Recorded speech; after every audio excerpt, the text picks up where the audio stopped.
It needs to be someone who has good moral conservative values, that cares about our country and about our children. Somebody that's really willing to work with others on both sides of the aisle. I'm going to keep an open mind, listen to everybody that is declaring for the Republican Party, and base my decision off of where they stand for their viewpoints and who I think is going to do the best for the country. Iowa Republicans last night at Nikki Haley's town hall in Council Bluffs saying what they want in a candidate. The former South Carolina governor is not the only high-profile Republican trying to make gains in the first-in-the-nation caucus state. Florida Governor Ron DeSantis, who is not a declared candidate yet, is heading there tomorrow and will hold multiple events with the state's governor, Kim Reynolds. And former President Trump is heading to Iowa on Monday, his first trip there since his campaign launched back in November. CBS News' chief election and campaign correspondent, Robert Costa, joins us now from Nevada, Iowa, a suburb of Des Moines. Robert, I see you went to Smitty's. I imagine you talked to some fellow diners and voters there. What are they telling you about what they're looking for as all these candidates invade their state? It's good to be with you here from Nevada, Iowa. I just landed a few hours ago. Talking to Iowa Republican voters, it's evident that we are at an early stage in the 2024 conversation here in this state, famously home to the Republican presidential caucuses. Former President Trump remains a favorite of so many Republicans here, but they're giving a listen to former Ambassador Nikki Haley, who will have an event here later this evening, and to Florida Governor Ron DeSantis, who will make a trip here on Friday to talk about his book, but also to introduce himself to Iowa voters.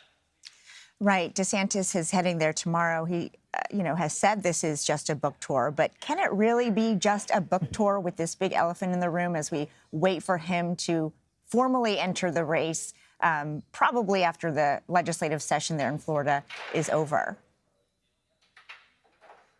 It is a book tour, but like everything in Iowa, as you know, politics infuses the entire conversation here on the ground. What's going to be something to watch at the DeSantis event, as well as here at the Nikki Haley event, is how do these contenders and potential contenders in DeSantis's case interact with voters? DeSantis has been a governor of a major state now, winning twice. That's a state where television and large set pieces are a key part of being governor. Iowa's all about the touch in terms of handshakes, meeting voters, having smaller events. DeSantis will have a conversation on stage with the governor, Kim Reynolds, a Republican. She's remaining neutral so far in the Iowa 2024 discussion. But that's a sign that he has support from a fellow governor, if not for 2024, at least politically. She's standing with him. She's standing with a lot of other candidates, too. And DeSantis is someone who has carved out a space as a social conservative due to his stance on social issues, on education. And this is a state where social conservatives have long done well. Senator Ted Cruz won the caucuses here in 2016. This is a place that embraced Rick Santorum when he ran for president in 2012, did well in the Iowa caucuses, ultimately won Iowa that year.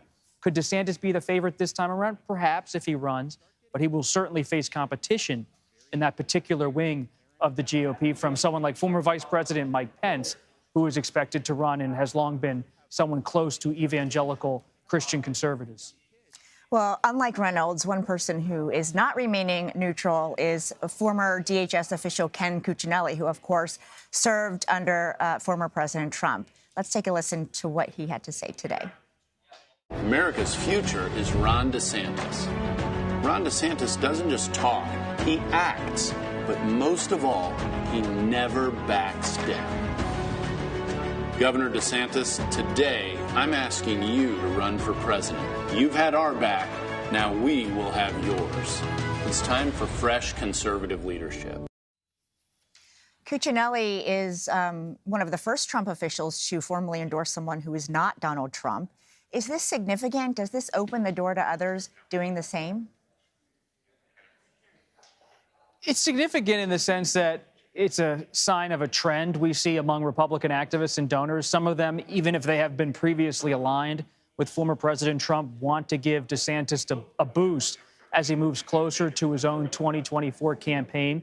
But at the end of the day, when you talk to allies close to DeSantis and allies close to Trump and other contenders, it's clear that if you want to beat Trump for the nomination, you, one, have to run and actually get in the race, and you have to eventually take him on directly. So far, whether it's DeSantis or former Ambassador Haley, they've largely avoided having a direct confrontation with the former president, who is liable, as we've seen in the past, to give any kind of rival a nickname or scathing criticism. You see the contenders and potential contenders trying to avoid that kind of skirmish politically. But at the end of this race, it will largely be unavoidable if they really want to plow through Trump and win that nomination. But we are at this early stage where they're trying to generate their own interest, enthusiasm, and buzz rather than going right at Trump. Well, we will see what Trump himself has to say about them when he heads to the state on Monday. Robert Costa, thank you for joining us.